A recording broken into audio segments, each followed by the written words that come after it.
Welcome everybody. Major League Baseball action. The Florida Marlins are taking on the New York Mets in a big pitching duel in the Big Apple. I'm talking once again with Drew Martin, and we're going to get right into it. Drew, first and foremost, glad to have you back with us. You're looking at two pitchers, Noah Syndergaard and Jose Fernandez, that are definitely commanding pitchers. However, first time out, Fernandez got roped in his debut, but what remains to be unseen by a lot of people is he also had 13 strikeouts in that game. If you will, break it down and let us know where you think the advantage is in this ball game. Yeah, Mike, thanks for having me back. And tonight in Citi Field, it's two of the best pitchers, two of the best young pitchers the game has to offer tonight. And like you touched on, Jose Fernandez, he did take the loss against a much stronger Detroit lineup than he'll see tonight in the Mets. He actually gave up two key hits with runners on base. That's why the numbers look a little skewed. But like you said, he did have 13 Ks, and against that Tigers lineup, that's nothing to shake your head at. So I do like Jose Fernandez to bounce back against a Mets lineup that actually has the MLB worst team OPS so far to date. So I don't see the Mets really turning it around tonight against the 23-year-old Cuban righty. As far as Noah Syndergaard for the Mets, he'll be taking the hill. And, he has absolutely dominated in Citi Field. He is 9-2 with a 2.54 ERA and 14 career home starts.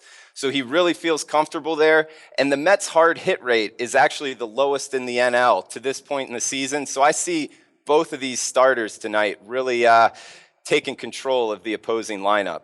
It's an interesting breakdown because a lot of people are scratching their heads with the Mets right now. I mean, they push the panic button quicker than anybody in sports. They're fans. But Syndergaard, he does. This is where his strength is playing at home. His struggles last year came on the road. And as far as the Marlins, Fernandez, had it not been for a couple bad pitches, that would have been a whole different scenario and probably would have turned out a whole lot differently. Now, the Marlins, their offense absolutely woke up last night when they pounded the Mets 10-3. Stanton and company are definitely getting used to playing Don Mattingly ball.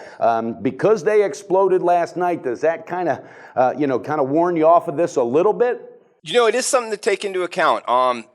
Although they went against the lefty and Steven Matz, he really struggled and actually only got 5 outs. So I could add to that in saying, he only recorded 5 outs, which really put a tax on the Mets bullpen last night. So that is one reason I'm staying away from this game total. But it really makes me like the first 5 innings under 3.5. I just think, both starters are really going to dominate the opposing lineup. And also to add to that, Mets closer, Jarius Familia, he was under the weather Sunday, so his availability is unclear. So that really, puts question marks in the later innings. I think the safer bet is on the first 5 innings with both of these starting pitchers really feeling comfortable in Citi Field and both lineups struggling outside of last night's Marlins offensive explosion. Yeah, you might be onto something here also because Syndergaard, he's the only pitcher so far that's had a really dominating performance for them. So he's obviously going to look to, couple that and bounce back just like he did the first game. Not bounce back, but just kind of ricochet off of that. And as far as Fernandez, there's nobody in the world that wants to get this win more than him because when he did take that loss, that was his first loss in 17 games, at home. So on the road, he's very effective though. So I kind of like where you're going with this. And the fact is that both of these offenses have been underachieving so far in the early season.